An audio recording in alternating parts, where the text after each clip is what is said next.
You think you can crash my party? Touch my champagne with those dirty hands? Elizabeth Kensington's voice boomed across the ballroom. She snatched the glass from the black man's hand and grabbed her own wine. My company is closing a $500 million deal tonight, and I will not let some ghetto rat ruin it. She threw the wine. It hit his face, dripped down his neck, soaked into his white shirt. This suit? She laughed, flicking more drops at him. Probably stolen. That watch fake. You don't even know what real money looks like. The man wiped his face slowly. His voice stayed soft. Ma'am, please. I was invited. Invited? Elizabeth stepped closer, her finger jabbing at his chest. By who? Name one person here who would know trash like you. One name. Say it. Silence. 300 guests stared. Every phone pointed at them. Have you ever seen someone so confident they had no idea they were about to lose everything? 45 minutes earlier, Marcus Rivera had stepped out of a black Mercedes S-Class on North Michigan Avenue. The driver held the door. Cool October air hit Marcus's face as he straightened his Brioni suit jacket. The Millennium Tower rose 60 floors above him. Every window blazed with light. A red carpet stretched from the sidewalk to the gold-trimmed entrance. Pick me up at 11. James? Yes, sir. Marcus walked alone. His leather shoes clicked against the pavement. No entourage, no assistant, no security detail. Just him and an envelope in his inside pocket. The invitation was cream-colored heavy stock. Embossed gold lettering read, "An annual summit gala, Fortune 500 leaders." At the bottom, smaller text, hosted by Rivera Capital Partners, his company, his event, his $250,000 donation that made tonight possible. A valet rushed forward. Marcus waved him off with a polite smile. He checked his phone. One new email from his CFO, Laura Bennett. Subject line, Re Kensington Enterprises. Final contract review Monday, 9:20 a.m. The preview text showed the first line. All terms agreed. 500mm infrastructure investment ready for signature. Richard Kensington, Sr., confirmed attendance. Marcus slipped the phone back into his pocket. 5 years of negotiations, dozens of meetings, background checks on every Kensington executive. Due diligence reports stacked 3 FT high in his office. Everything pointed to Monday. Everything pointed to yes. He stepped through the gold doors into a marble lobby. Crystal chandeliers hung from a ceiling painted with Renaissance-style frescoes. A string quartet played near the elevators. The music echoed off stone walls. Good evening, sir. The woman at the registration desk smiled. Her name tag read Rebecca Walsh, event coordinator. Marcus Rivera. Rebecca's fingers flew across her tablet. Her eyes widened slightly. Mr. Rivera. Of course. You're our primary sponsor tonight. Just here to support a good cause. The Children's Hospital thanks you. She handed him a program. The main ballroom is on the 60th floor. Cocktail hour is underway. Marcus took the elevator alone. Soft jazz played through hidden speakers. The car rose smoothly, quickly. His reflection stared back from polished brass doors. 42 years old, black Latino, first-generation college graduate, built his venture capital firm from nothing 15 years ago. Now he controlled $3.2 billion in assets across tech, infrastructure, and real estate. He owned 40% of this building. The elevator dinged. Doors opened to reveal the ballroom. 300 guests filled the space. Men in tuxedos, women in gowns that cost more than cars. Servers weaved through the crowd with champagne and hors d'oeuvres. Everyone worked, smiled, made deals in hushed voices. Marcus recognized faces from Forbes covers. CEOs, investors, politicians, old money and new wealth mixing under chandeliers worth millions. Near the bar, a woman's laugh rose above the crowd, loud, commanding. Everyone around her turned to listen. Elizabeth Kensington. Marcus had seen her photo in the due diligence reports. 38.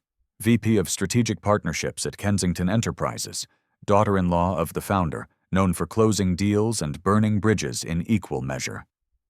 She wore a cream-colored gown that probably cost $50,000. Diamonds at her throat, wrists, ears. Her blonde hair was pulled back tight, showing off her face. 5 people surrounded her, all white, all laughing at something she'd said. And then I told them. Elizabeth's voice carried across the room. If you can't afford our rates, maybe try a company that values diversity over quality. The group erupted in laughter. Marcus saw a few other guests shift uncomfortably. No one spoke up. He moved toward the bar, keeping his distance. A server offered champagne. Marcus took a glass. Marcus. Michael Chen pushed through the crowd. Asian American 40, Marcus's business partner for 10 years. Michael had arrived earlier to work the room. You made it. How's the traffic? Fine. Anything I should know? Michael glanced toward Elizabeth's group. His expression tightened. The Kensingtons are here. Richard Sr. left an hour ago. Said he wasn't feeling well. Elizabeth and Bradley are holding court. I saw she's been... Michael searched for the word. Herself. Made a comment earlier about affirmative action hires ruining corporate culture. Anyone pushed back? 3 people left.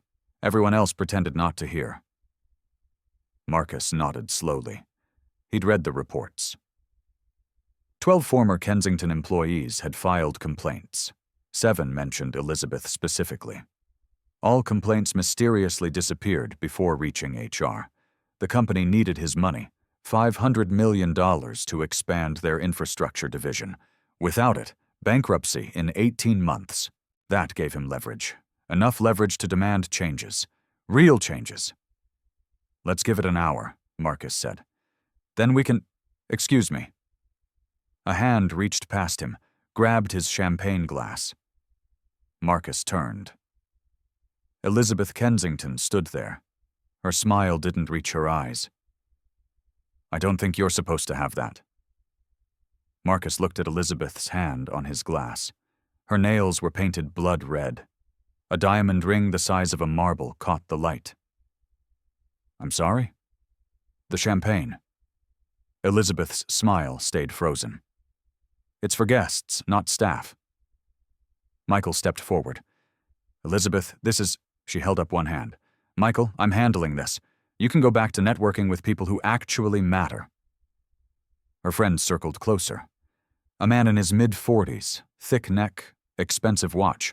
Bradley Kensington, Elizabeth's husband, CFO of Kensington Enterprises. A woman with sharp cheekbones and sharper eyes. Jennifer Ashton, PR director, always within arm's reach of Elizabeth. 2 others Marcus didn't recognize, both watches real. Ma'am, I think there's been confusion, Marcus said quietly. I'm a guest here. Elizabeth laughed. The sound was harsh, brittle. A guest? Really? And who exactly invited you? The same organization that invited everyone here? Name them. Marcus stayed silent. He could end this in 5 words. Could pull out his invitation. Could call Rebecca Walsh over. Could make Elizabeth understand exactly who she was talking to. But something stopped him. Maybe curiosity. Maybe the desire to see how far she would actually go. That's what I thought. Elizabeth turned to her group. See, they don't even prepare these people with decent lies anymore. Bradley moved closer. He smelled like expensive cologne and whiskey. Look, friend, we're not trying to embarrass you, but this event is invitation only. Very exclusive. If you leave now quietly, we'll forget this happened. I appreciate the concern, Marcus said, but I'm exactly where I'm supposed to be. Jennifer pulled out her phone, started typing. I'm texting security. We've had problems with crashers before. Have you? Marcus asked. When was the last time? Silence. That's right, Elizabeth said, recovering quickly. Because we usually catch them at the door. You must have slipped through. Probably followed someone in. The crowd around them grew. Phones came out. Marcus saw at least 10 people recording. This would be online in minutes. "Your suit," Elizabeth said, circling him like a shark. "Brioni, please. I can spot a knockoff from across the room. That stitching is terrible." Marcus's suit had cost $8,000, custom-tailored in Milan. He'd picked it up 3 months ago during a business trip. "And that watch," Bradley pointed. "Is that supposed to be a Patek Philippe? The face is all wrong, all fonts off. The watch was real, inherited from Marcus's grandfather, worth more than Bradley's car." "Where did you get that invitation?" Elizabeth demanded. "Show it to me right now." Marcus reached into his jacket. His fingers touched the envelope. But before he could pull it out, Elizabeth snatched it from his hand. She tore it open, scanned the text. Her eyes narrowed. "This is fake. Obviously fake. Anyone can print something on cream paper. Let me see that." Bradley took the invitation, studied it. "The font looks right, but nothing." Elizabeth interrupted. "Look at him, Bradley. Does he look like he belongs at a 50,000 per seat event?" "What exactly am I supposed to look like?" Marcus asked. The question hung in the air. Elizabeth's mouth opened, closed. She knew the trap. "Professional," she finally said. "Established, someone with actual credentials. I have credentials? Like what? A community college degree? A participation trophy?" Jennifer laughed, covered her mouth. "Sorry, that was just accurate." Elizabeth finished. She turned to the growing crowd. "This is exactly what's wrong with society today. Standards mean nothing. Quality means nothing. We're supposed to just let anyone into our spaces because of some misguided sense of—" She stopped herself, but everyone knew what she'd almost said. Michael pushed through. "Elizabeth, you need to stop right now, or what? You'll report me." She laughed again. "Michael, your firm does what? 20 million a year. My family's company does 2 billion. I could buy your entire operation with pocket change. This isn't about money. Everything is about money. Money equals power equals access." Elizabeth grabbed a fresh wine glass from a passing server. "And this man has none of those things." Marcus watched her hand, watched the glass, knew what was coming next. "Ma'am," he said quietly, "please don't." "Don't what?" She stepped closer. The wine sloshed in the glass. "Don't expose fraud? Don't protect the integrity of an event my company helped sponsor?" "Your company helped sponsor?" Michael's voice rose. "Are you serious right now?" $50,000, Elizabeth said proudly. "We bought a table, unlike some people who probably found a torn ticket in the trash."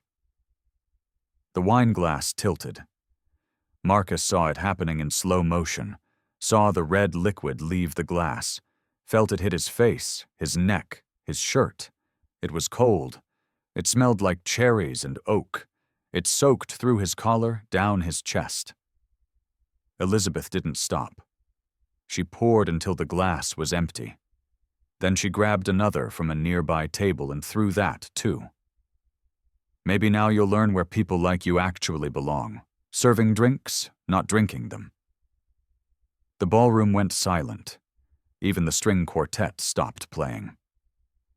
Marcus stood there. Wine dripped from his chin. His $8,000 suit was ruined. His grandfather's watch had red droplets on the crystal face. He pulled out his handkerchief, wiped his face slowly, methodically. "You done?" he asked. Elizabeth's chest heaved. Her face was flushed. "I'm just getting started. Security." 2 men in dark suits pushed through the crowd. Private security built like linebackers. Name tags read, "Morrison Security Services." "This man," Elizabeth pointed at Marcus, "crashed this event. I want him removed. I want him arrested. I want his name blacklisted from every venue in Chicago." The lead security guard, Frank Morrison, approached carefully. "Sir, I'm going to have to ask you to come with me." "Of course," Marcus's voice stayed calm. I understand you're doing your job. Don't be so understanding, Elizabeth snapped. You should be apologizing, begging. You assaulted me with your presence. I assaulted you. You made me feel unsafe, threatened. I had every right to defend myself and my guests. Bradley stepped beside his wife. United front. Our lawyers will be involved. You can count on that. Your lawyers? Marcus smiled slightly, the first real emotion he'd shown. Interesting. What's funny? Elizabeth demanded. Nothing. Nothing at all. Marcus turned to Frank. Should we go to your office? This way, sir. As Frank led Marcus toward the exit, Elizabeth followed. Her voice echoed off the marble walls. Let everyone see this. Let everyone see what happens when you try to infiltrate spaces you don't belong in. Her friends followed. Jennifer filmed everything on her phone. This is going on our company socials, how Elizabeth Kensington protects corporate excellence. Great idea, Bradley said. Show the world we don't tolerate fraud. Marcus walked calmly between the security guards. His shoes squelched slightly. Wine dripped onto the floor with every step. Behind him, the whispers started. Did you see that? She just threw wine on him. That seemed excessive. Should we say something? But no one did. No one stepped forward. No one confronted Elizabeth. They just filmed and watched and posted. By the time Marcus reached the security office on the 59th floor, the video had 17,000 views. Elizabeth followed them into the small room. Bradley and Jennifer crowded in behind her. The space smelled like coffee and cleaning supplies. Frank sat at a desk with 2 computer monitors. Sir, I need to verify your identity. Of course. Marcus reached for his wallet. Don't trust whatever ID he shows you, Elizabeth said. Fake IDs are everywhere. I want you to call the police. Real police. Let them handle this. Frank looked uncomfortable. Ma'am, I need to follow protocol. I am the protocol. Elizabeth pulled out her phone. I'm texting my father-in-law right now. He owns 20% of this building. One call from him and you're unemployed. Do you understand? Frank's jaw tightened. He picked up his desk phone.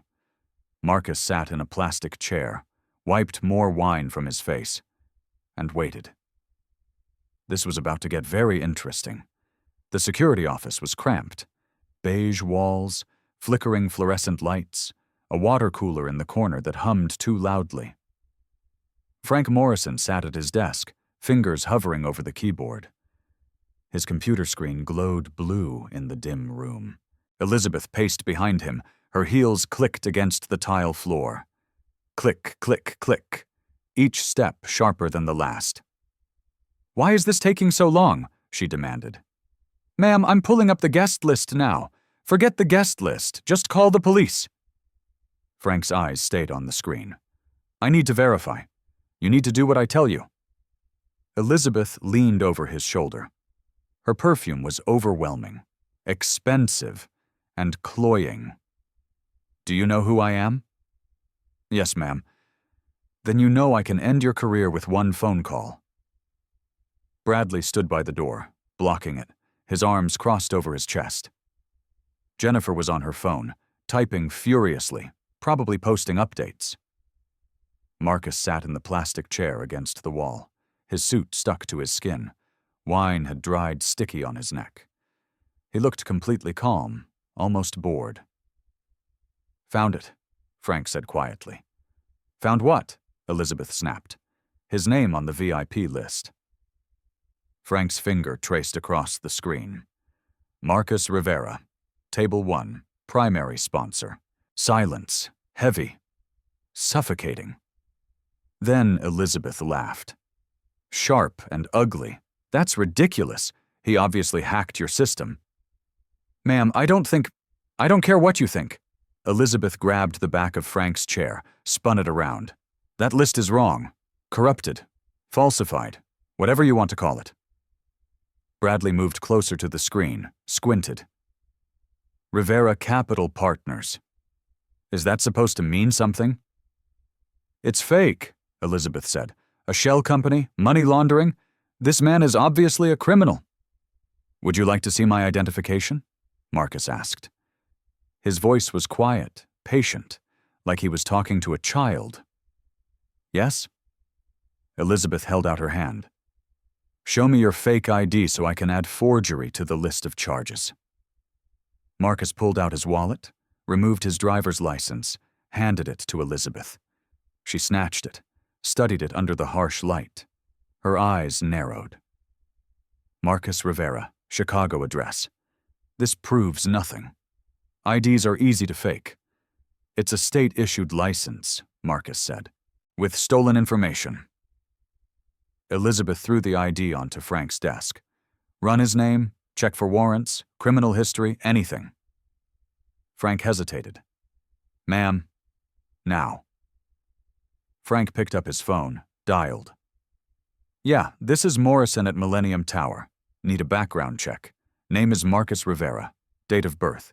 He read from the license. The wait was painful.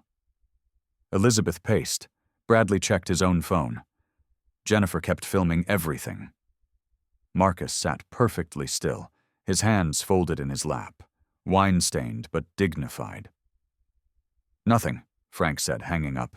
No warrants, no criminal record. License is valid. Then dig deeper, Elizabeth insisted. Check his credit, his employment, his... Ma'am, I can't access that information. Then call someone who can. Elizabeth's voice cracked. This man crashed a private event, assaulted guests. I assaulted guests? Marcus's eyebrows raised slightly. Your presence was assault. Your existence in that space was threatening. Threatening how? Elizabeth's mouth opened, closed, her face flushed red. Bradley jumped in. You made my wife uncomfortable. That's enough. By standing near a bar, Marcus asked. By being somewhere you don't belong. And where do I belong? The question hung there. Nobody answered. Jennifer's phone buzzed. Once, twice, then constantly. Elizabeth, the video? It's really spreading. Good. Let people see we don't tolerate. It's not good. Jennifer turned her screen around. The comments, they're not on our side. Elizabeth grabbed the phone, scrolled. Her face went from red to white. This is disgusting. Someone had written, clear racism. She threw wine on him for no reason. Who is this woman? Someone find out where she works. The way she said, people like you made me sick. Elizabeth threw the phone back. Those people don't matter. They're nobodies. Trolls. It's got 200,000 views, Jennifer whispered. I don't care if it has 2 million. Elizabeth whirled on Frank. Call the police. Frank's hand moved to the phone slowly, reluctantly. Wait. Michael Chen appeared in the doorway. Behind him stood Rebecca Walsh, the event coordinator. Both looked worried. Michael, get out, Elizabeth said. This doesn't concern you. It absolutely concerns me. Michael held up his phone. Do you know what you've done? Protected the integrity of this event. You assaulted a guest on camera in front of 300 witnesses. I defended myself and others from an intruder. Rebecca stepped forward, her tablet clutched to her chest. Ms. Kensington, I've confirmed Mr. Rivera's identity. He's listed as our primary sponsor. His company donated $250,000 to tonight's charity. Elizabeth laughed, high-pitched. Manic. That's impossible. It's in our records. The wire transfer came through yesterday morning. Then your records are wrong. Ma'am, everyone stop. Elizabeth's voice echoed off the walls. I don't care about records or lists or donations. I know what I saw. This man doesn't belong here. Period. Based on what? Michael demanded. Based on... Elizabeth stopped, breathed hard through her nose. Based on my judgment, my experience, my instincts about who belongs in our world. Your world, Marcus said softly. Yes, my world. Elizabeth turned to him. A world you could never understand, Never access, never be part of, no matter how many fake companies you invent or IDs you forge. Bradley's phone rang. He looked at the screen. His face went pale. "It's Dad." "Don't answer it," Elizabeth said. "It's Dad, I have to. I said don't." But Bradley was already answering. "Hello, Dad. We're in the middle of—" He went silent, listened. His eyes widened. "No, that's not it. We didn't know. He said he was—" Elizabeth grabbed the phone. "Richard, Dad, listen.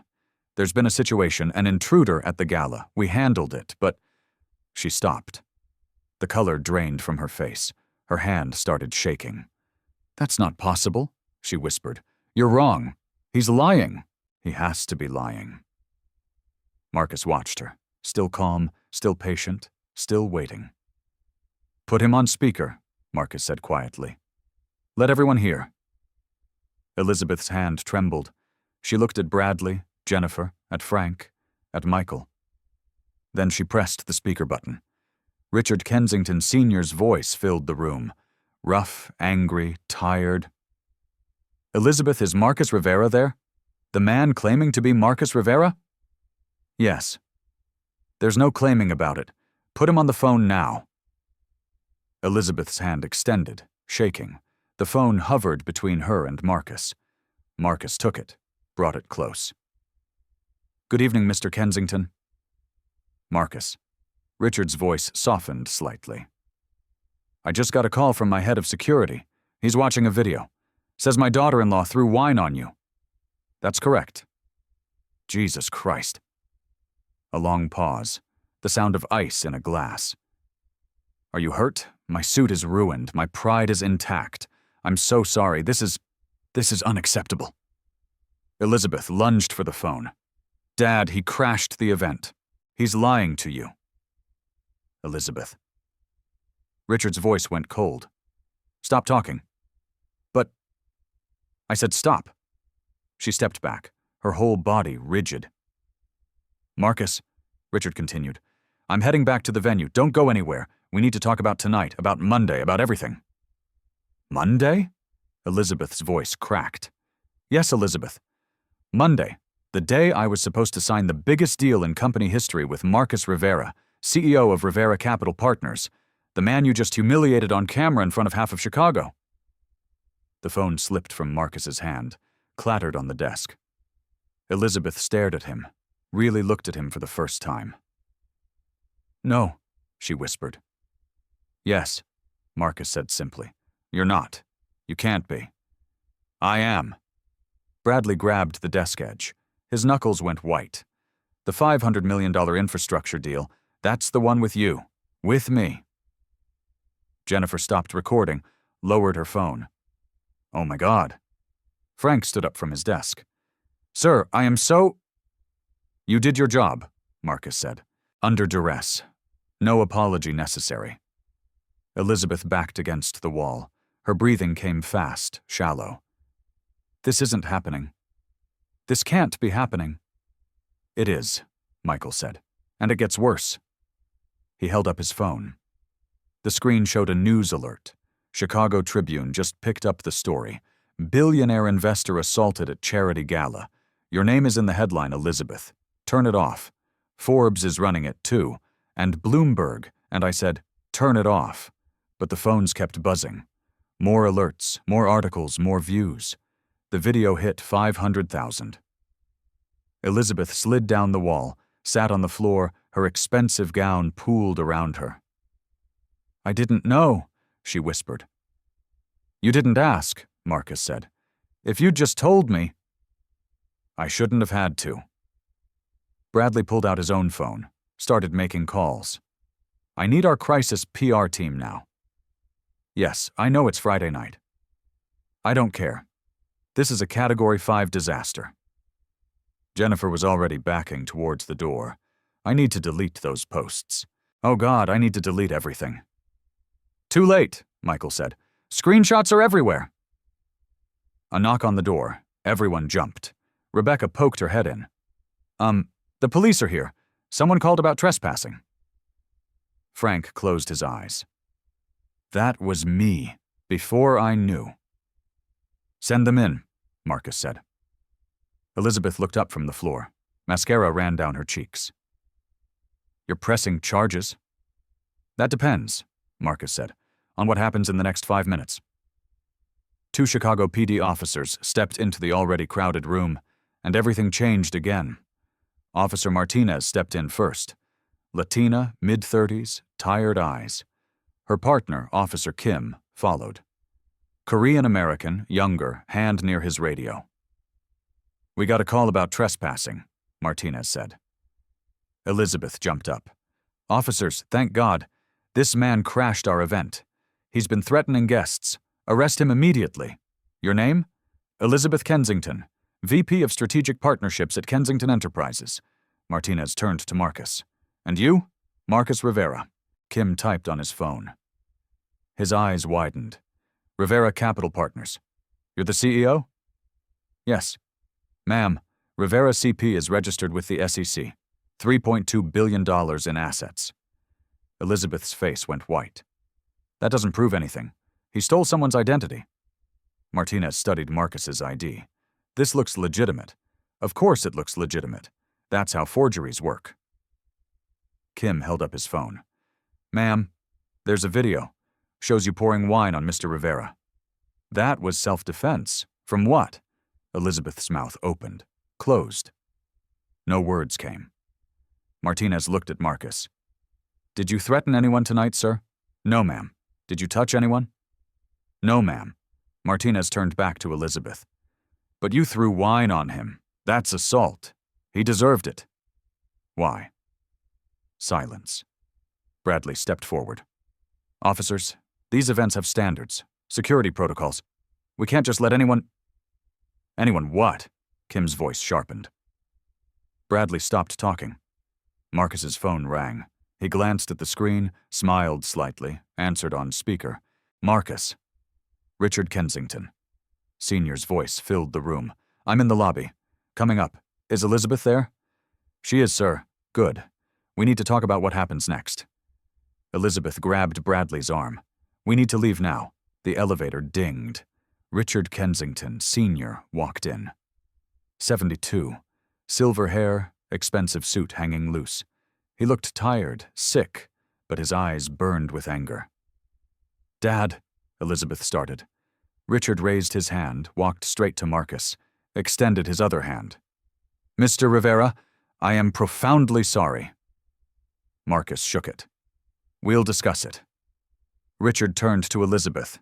You're suspended, effective immediately. What? You can't. I'm chairman of the board. I absolutely can. Over a misunderstanding. You assaulted the man holding our company's future on camera. This isn't a misunderstanding. It's a catastrophe. Bradley stepped between them. Sir, you're overreacting. PR can spin this. You're suspended too. What? Both of you. Pending investigation. Richard looked at Martinez. What charges is she facing? Assault? False police report? Possibly hate crime enhancement. Elizabeth's legs buckled. Bradley caught her. Hate crime, she whispered. Kim read from his phone. You said people like you. Questioned his belonging based on appearance, assumed theft and poverty. All on video. Jennifer spoke from the corner. I have more videos from before where Elizabeth made other comments. Shut up, Elizabeth hissed. Comments about what? Martinez asked. About diversity hires, quotas, people who don't belong. You're fired, Elizabeth spat. You can't fire anyone, Richard said quietly. You're suspended. Marcus pulled out his phone, turned the screen. A news headline, Rivera Capital Partners CEO assaulted at charity event. Video goes viral. Another, Kensington Enterprises exec caught in racist tirade. Another, Fortune 500 company faces backlash after VP attacks black investor. 1 million views and climbing. The deal, Elizabeth whispered. The 500 million, we can still... There is no deal, Marcus said. But we need it. Without it, you're bankrupt in 18 months. I know. I read the reports. Then you understand we're desperate. I was willing to invest. Was. You can't pull out over this. I can and I am. Richard aged 10 years in that moment. His shoulders sagged. Elizabeth turned to Martinez. Fine. Arrest me then. This is insane. All of this over one tiny mistake. Tiny. Marcus's voice went cold. You humiliated me publicly, called me trash, said people like me don't belong, threatened everyone who helped me, lied to the police. He stepped closer. Elizabeth pressed against the wall. And you call it tiny. Martinez put away her notepad. Ma'am, come to the station for questioning. Bring a lawyer. Am I under arrest? Not yet. Depends on Mr. Rivera's statement. Elizabeth looked around. At her husband, her father-in-law, Jennifer, the officers, Michael, Rebecca. All stared back with disgust. Pity, contempt. Finally, she looked at Marcus. What do you want? Justice? I'll apologize publicly. Whatever you want. Too late. It's never too late. It is when you've destroyed everything in one night. Richard left without looking at her. The room felt smaller, colder. Elizabeth's perfect world had collapsed, and Marcus Rivera held every piece. The security office felt like a tomb. Silent except for Elizabeth's breathing. Fast, shallow, panicked. She slid down the wall. Her designer gown crumpled around her. Mascara streaked her face in black rivers. Marcus, Mr. Rivera, please. Her voice cracked. I made a terrible mistake. Marcus stood by the window, watched the city lights below. You made several deliberate choices. I didn't know who you were. That's the problem. You didn't need to know. Bradley knelt beside his wife. Surely we can work this out. We're all professionals here. Marcus turned. His wine-stained suit caught the fluorescent light. Professional is the last word I'd use for either of you. Elizabeth grabbed the desk edge, pulled herself up. It was the stress, the pressure of tonight. These events are so intense, and I thought you... Thought what? Marcus's voice stayed level, calm, devastating. I thought you were a crasher. There have been issues. Name one. One crasher in this event's 15-year history. Silence. You can't, because there haven't been any. Marcus pulled his ruined handkerchief from his pocket, looked at the wine stains. You saw a black man and made assumptions. Be honest about that. That's not... Elizabeth stopped. Elizabeth started again. I acted on instinct to protect our family's interests. Your instinct was racism, Marcus said. Let's be clear. Martinez stepped forward. Mr. Rivera, we have enough for assault charges. The videos establish clear intent. Multiple witnesses confirm the statements. I want to press charges. Full extent. No. Elizabeth lurched forward. Please, I have children, a career. This will destroy everything. You should have thought about that before you poured wine on a stranger. Bradley stood, tried to salvage something. What about our company? 300 employees who had nothing to do with this. Your company needed my investment to survive, Marcus said. That was your father's problem to solve. He chose poorly when he put Elizabeth in a leadership position. She's family. And that's why your company is failing. Nepotism over competence. Frank Morrison approached quietly. Mr. Rivera, I need to apologize. I should have verified more thoroughly before calling the police. You were threatened with termination, Marcus said. Note that in your report. I want accountability at every level. Yes, sir. Rebecca Walsh spoke from the doorway. The gala is breaking up. Guests are asking questions. The news vans are outside. Let them ask, Marcus said. What should I tell people? The truth. That Elizabeth Kensington assaulted a guest. That she's been suspended. That Kensington Enterprises is under investigation. Elizabeth made a choking sound. You're going to let them destroy me on television? You destroyed yourself. They're just documenting it. Kim stepped aside to take a phone call. Came back looking grim. Ma'am, There's a reporter from Channel 7 asking for a statement. Says the video has 2 million views now. Bradley pulled out his phone. His face went gray. It's trending nationally. Kensington wine incident. Jennifer was still in the corner. She'd been quiet since offering up the videos. Now she spoke. Elizabeth, the company Twitter is exploding. Thousands of mentions, all negative. Delete them. I can't delete other people's tweets. Then make a statement. Say it was out of context. It wasn't out of context, Jennifer said quietly. Everyone saw what happened. Elizabeth whirled on her. You're supposed to be loyal. I'm supposed to be honest. You taught me that, before you forgot it yourself. Martinez checked her watch. Ma'am, we need to go. The station is expecting us. Can't we do this tomorrow? I need time to prepare. No, now. Bradley grabbed his phone. I'm calling our lawyers. Don't say anything without counsel. Smart advice, Kim said. You should probably get your own lawyer, Mr. Kensington. Your father mentioned you're suspended, too. The reality kept crashing down, wave after wave. Elizabeth looked at Marcus one last time. If you just told me who you were, if you just said something, I shouldn't have had to. Marcus's voice was quiet. Final. Every person deserves basic dignity, regardless of who they are or what they do. You failed that simple test. I was protecting people from what? A man drinking champagne? Marcus shook his head. You weren't protecting anyone. You were performing, showing off, asserting dominance over someone you thought couldn't fight back. That's not true. It's exactly true. And now the whole world sees it. Martinez guided Elizabeth toward the door. Let's go, ma'am. Elizabeth's heels clicked against the floor. Slower now, heavier. At the doorway, she turned back. The company, all those employees, their families, you're going to let them all suffer? I'm going to let your choices have consequences, Marcus said. There's a difference. The elevator doors closed on Elizabeth's tear-stained face.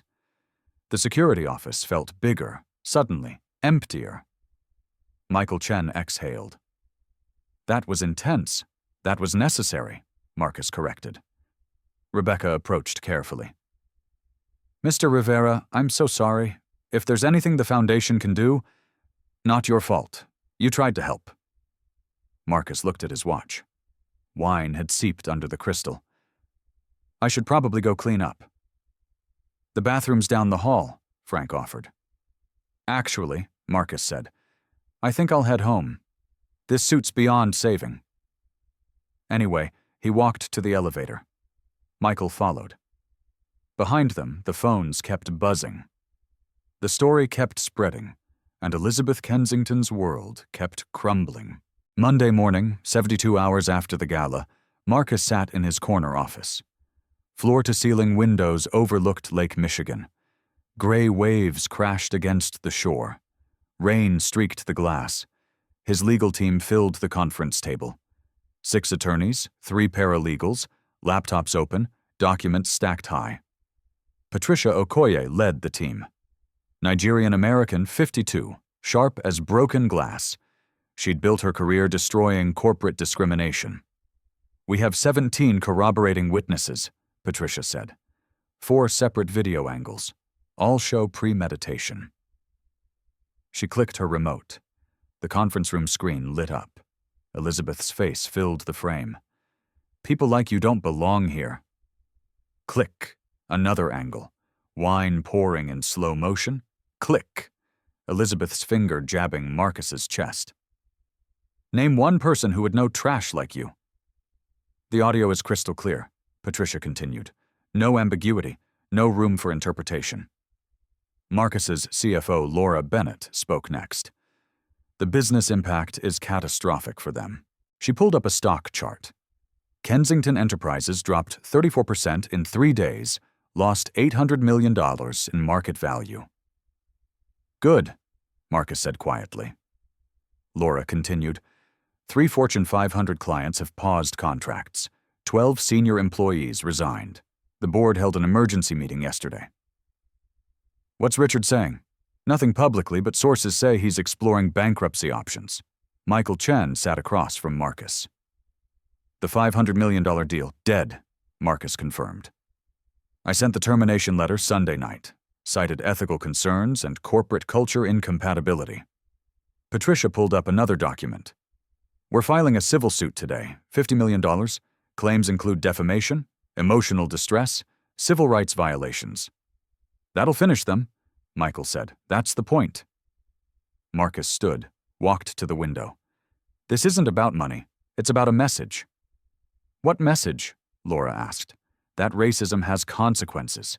Real, permanent, devastating consequences. Patricia nodded. The criminal case is moving forward. State's attorney called this morning.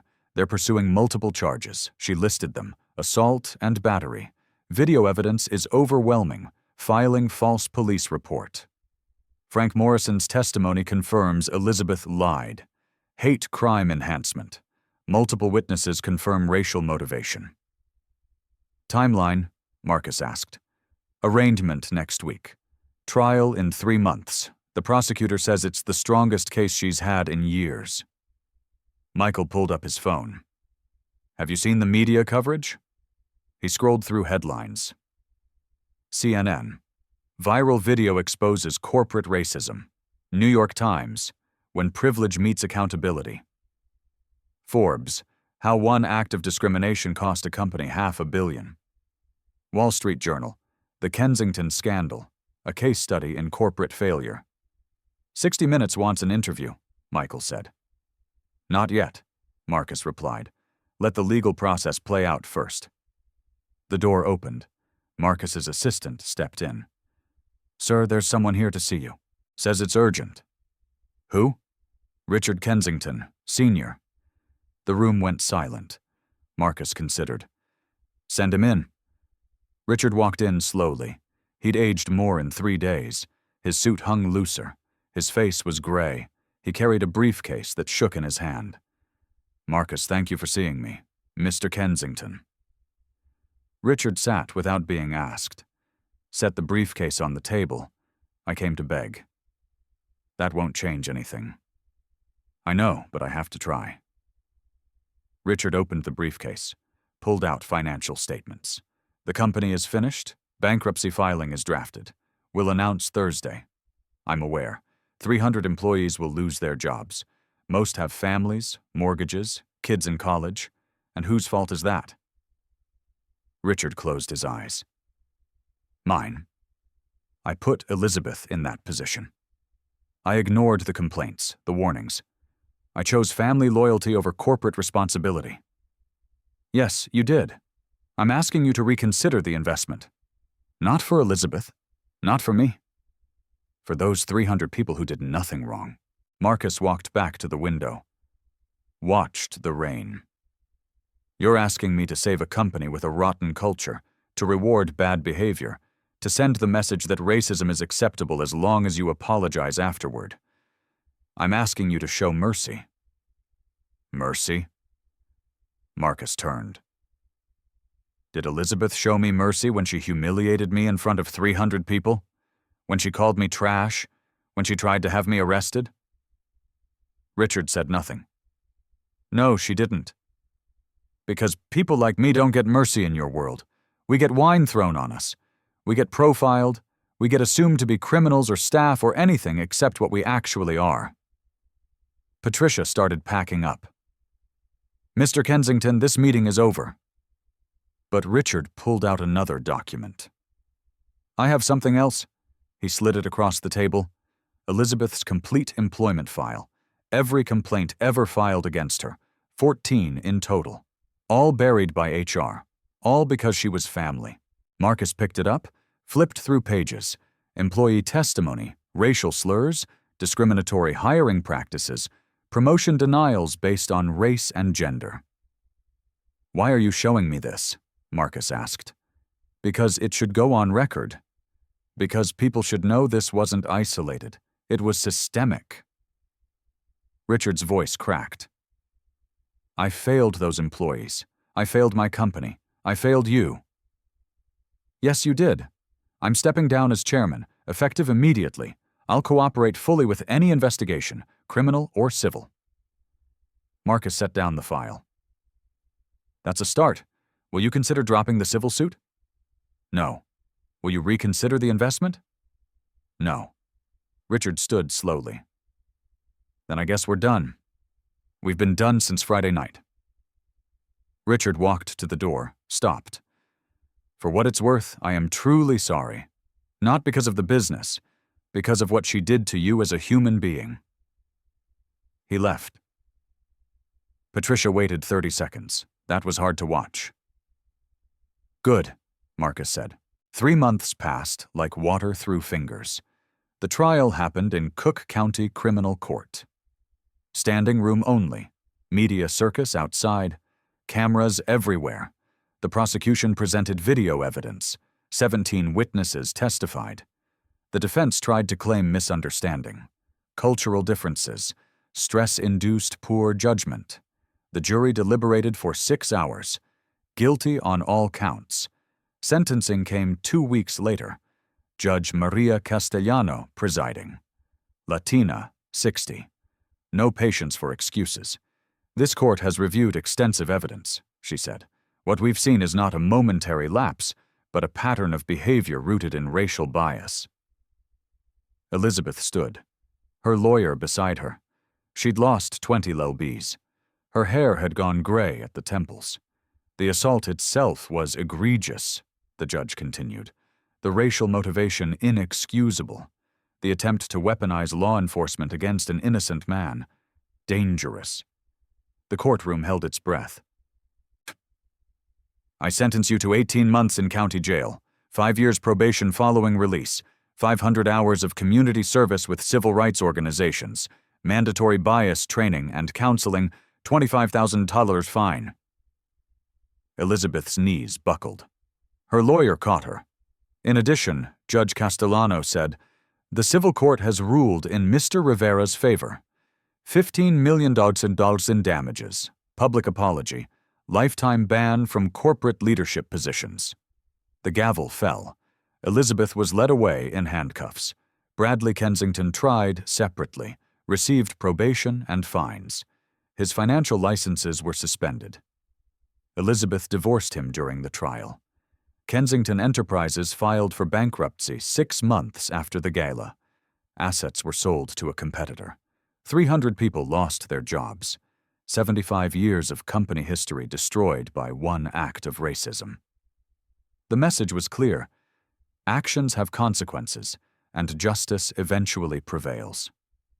6 months after the trial, Marcus's office looked different now. Same windows, same view of Lake Michigan. But new photos lined the walls. A ribbon-cutting ceremony. Marcus surrounded by kids from the South Side. A legal clinic opening. Attorneys shaking hands with clients. A Time magazine cover. The CEO who changed corporate accountability. Marcus sat at his desk. Morning sun streamed through the windows. He reviewed the foundation's quarterly report. The Rivera Foundation for Economic Justice. $100 million from his personal wealth, 30 civil rights attorneys, free legal representation for discrimination victims, 6 months of operation, 127 cases accepted, 89 successful outcomes. People who couldn't fight back now had someone in their corner. His assistant knocked. Sir, the 60 Minutes crew is here. Send them in. The interview lasted 2 hours. They asked about the gala, about Elizabeth, about the video that changed everything. Do you regret attending that night? The interviewer asked. Marcus considered the question. No, what happened to me wasn't new. It was just filmed. What's the difference? Most people who face discrimination don't have cameras recording, don't have resources to fight, don't have the platform to force accountability. But you did. I did. And I had a responsibility to use it. The interviewer leaned forward. Some people say you destroyed Elizabeth Kensington's life over a glass of wine. Marcus's expression hardened. Elizabeth Kensington destroyed her own life. I just refused to let her destroy mine without consequences. What about the 300 Kensington employees who lost their jobs? That's on Richard Kensington, on the board that enabled Elizabeth for years in a culture that protected racism because it was profitable. You feel no guilt? I feel sad for those employees, but guilt? No, I didn't create that toxic culture. I just stopped funding it. The interview ended. The crew packed up, left. Marcus returned to the window, watched the city below. His phone buzzed. Text from Michael Chen. New case just came in. Black teacher fired after reporting discrimination. The school district is trying to bury it. Sound familiar? Marcus typed back. Take it. Full resources. This was the work now, not just venture capital, not just making money, making change. Corporate America had responded. 45 Fortune 500 companies revised their discrimination policies. The SEC proposed new accountability measures. Business schools taught the Kensington case as a warning. The Rivera effect, they called it. Mandatory bias training became industry standard. HR complaints were taken seriously. Cameras became protection instead of invasion. 200 similar lawsuits were filed in 6 months, all citing Rivera versus Kensington as precedent. The system was changing. Slowly, imperfectly, but changing. Marcus drove to the South Side that afternoon. A community center ribbon cutting. The new legal aid clinic. Kids ran around the parking lot. Parents lined up to speak with attorneys. Hope filled the air like oxygen. A little girl approached, maybe 8 years old, braids tied with pink ribbons. Are you Mr. Rivera? I am. My teacher showed us the video. The lady who was mean to you. Marcus knelt down. What did you think? I think you were brave. You didn't yell or fight. You just waited. Waiting is hard sometimes, but you won because you were patient. I won because I knew my truth and I knew justice would come. The girl smiled, ran back to her mother. Marcus stood, cut the ribbon. Cameras flashed. Later, he recorded a message for his social media. 5 million followers now. People who wanted to see accountability, who needed to believe change was possible. People ask me why I pursued this so hard, he said to the camera. Why I didn't just accept an apology and move on. The answer is simple. He paused. Let the words settle. Every day, people face discrimination without witnesses, without phones recording, without resources to fight back. This story isn't exceptional because it happened. It's exceptional because there were consequences. The question is, how many stories never get told? How many Elizabeths never face justice? And what are we going to do about it? He ended the recording, posted it. Within an hour, 50,000 shares, people commenting on their own stories, their own fights, their own small victories. The movement was bigger than him now. It belonged to everyone who'd ever been judged, dismissed, told they didn't belong. Marcus's final thought, sitting in his office as the sun set over Chicago. Justice isn't revenge. Justice is accountability. Justice is making sure the next person doesn't face what you faced. Justice is knowing that racism has a price, and sometimes that price is everything. The screen faded to black. White text appeared. If you've experienced discrimination, document it. If you witness it, record it. If you have power, use it. Subscribe for more stories of justice prevailing. Share this with someone who needs to see that accountability is possible. Comment below. Have you ever witnessed discrimination? Your story matters. Final frame. One last question in bold white letters. What would you have done if you were in that room? Would you have filmed, spoken up, walked away? Or would you have been Elizabeth? The screen went black. The story you heard today wasn't cleaned up. It was told exactly as it happened. At Black Voices Uncut, we believe that's the only way truth can live. If you felt something, hit like, comment your reaction, and subscribe. Every week, we bring you voices that refuse to be silenced.